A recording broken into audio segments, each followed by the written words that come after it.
Bonjour à tous. Merci d'être là avec nous pour cette première conversation de la 17e édition du Festival de cinéma de Marrakech. Bonjour Thierry Frémaux. Bonjour. Vous allez bien? Pas mal. On va essayer de passer un bon petit moment ensemble, Ouais. et avec tout le monde. En presque 20 ans, vous avez marqué de votre empreinte le Festival de Cannes. Vous vous réveillez cinéma, vous mangez cinéma, vous dormez cinéma. Une passion qui vous anime depuis toujours. Elle vous vient un peu de votre père. Votre amour pour le grand écran ne s'est jamais essoufflé, pour ne pas parler d'une passion dévorante. Vous n'êtes pas seulement délégué général du Festival de Cannes. Cannes, c'est aujourd'hui votre vie à part entière parce que vous y donnez vos tripes. Combien de films vous visionnez par an? Parce que je sais que le chiffre est très impressionnant. Nous visionnons, c'est-à-dire mes collaborateurs et moi-même, des comités de sélection, nous avons visionné en 2018 1829 films.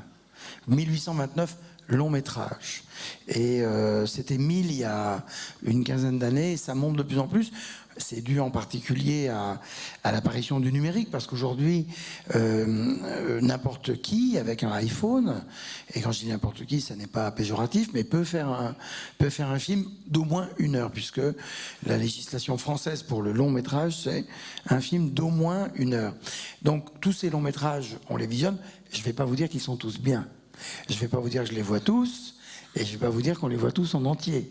C'est un peu comme un éditeur, il sait tout de suite, il reçoit les manuscrits. D'abord, il a un comité de lecture, et moi, il y a un comité de sélection. Il y a des choses que je regarde prioritairement. Je fais ma part d'œuvres inconnues qui arrivent d'on ne sait où et sur lesquelles il faut évidemment avoir un œil attentif. Mais vous savez, au bout d'un quart d'heure, que le film est pour Cannes ou pas pour Cannes. Parce que ma mission, c'est pas de dire c'est bien, c'est pas bien.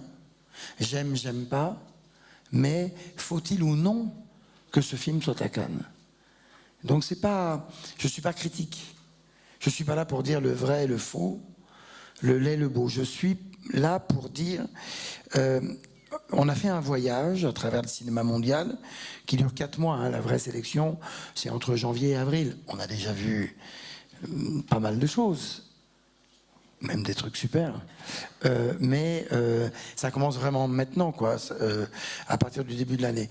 Et de ce voyage, nous avons ramené ça. Et ça, c'est 60 films, 20 en compétition, 20 au certain regard, hors compétition, séance spéciale, ouverture, clôture, séance de minuit. Ces 60 films, c'est comme ce qu'on a ramené de notre voyage. Et ça doit donner une sorte d'instantané photographique de ce qu'est, pas l'année, parce qu'il y a beaucoup de films qui ne sont pas prêts, qu'on ne peut pas montrer, mais disons d'un moment de l'année 2015, 2016, 2017, 2018. Donc oui, on passe beaucoup de temps en projection. Alors nous regardons tous des films, en tout cas, mais jamais autant que vous. Est-ce que nous, je vais me placer grand public, vous regardez les films différemment de nous?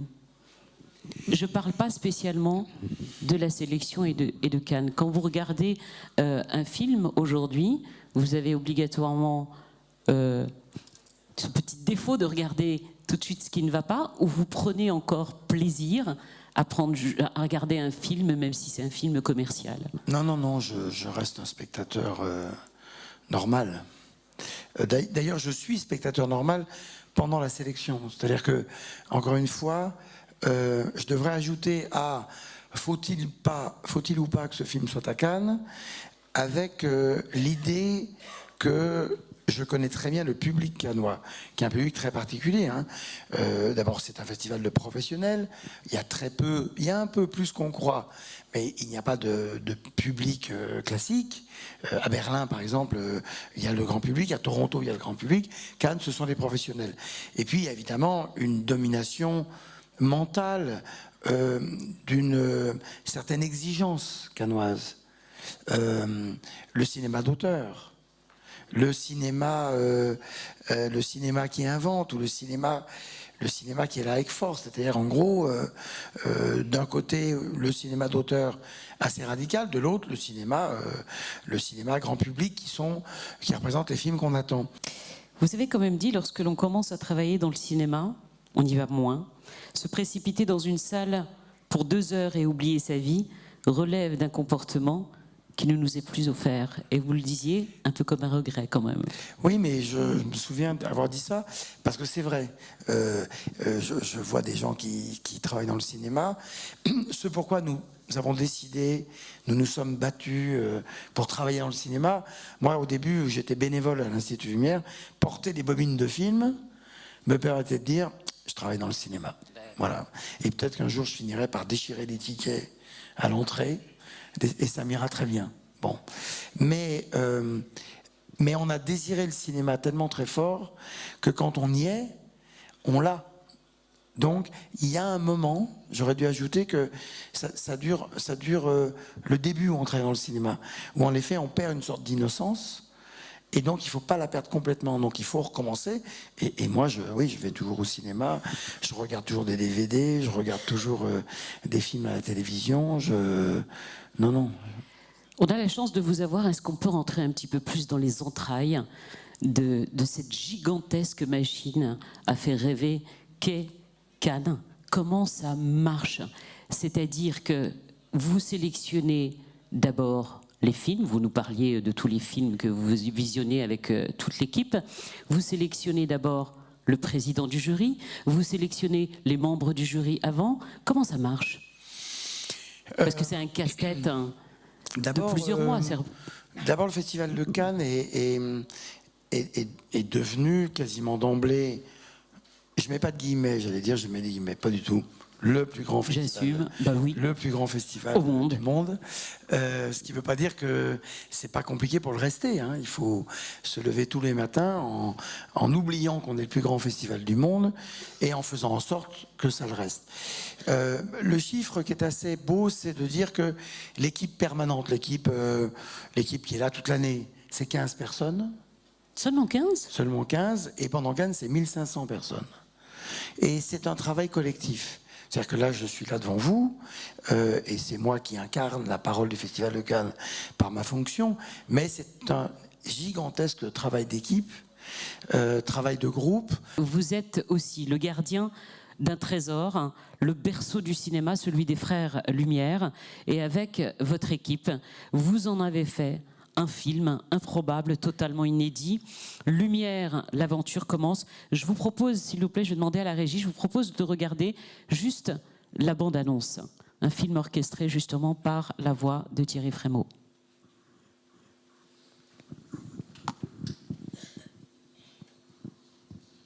Un jour de mars 1895, aux alentours de midi, les portes de l'usine Lumière de Lyon s'ouvrent. Devant elles, une nouvelle invention, le cinématographe. L'aventure commence. 17 mètres de pellicule, 35 mm de large, 50 secondes d'une éternité qui dure encore.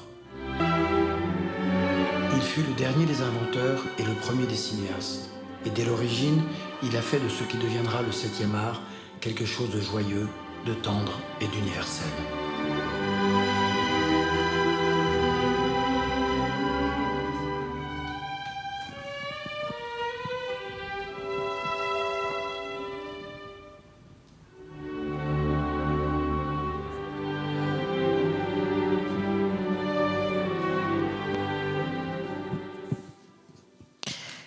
Ouais, on peut applaudir.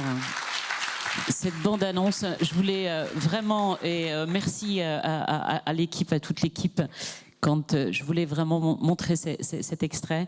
Merci Olivia, merci Camille, parce que c'est un véritable bijou. Malheureusement, il est totalement improbable. Peut-être que nous aurons la chance l'année prochaine de le découvrir, en tout cas pour tous les festivaliers du festival de Si le sélectionneur veut bien le prendre.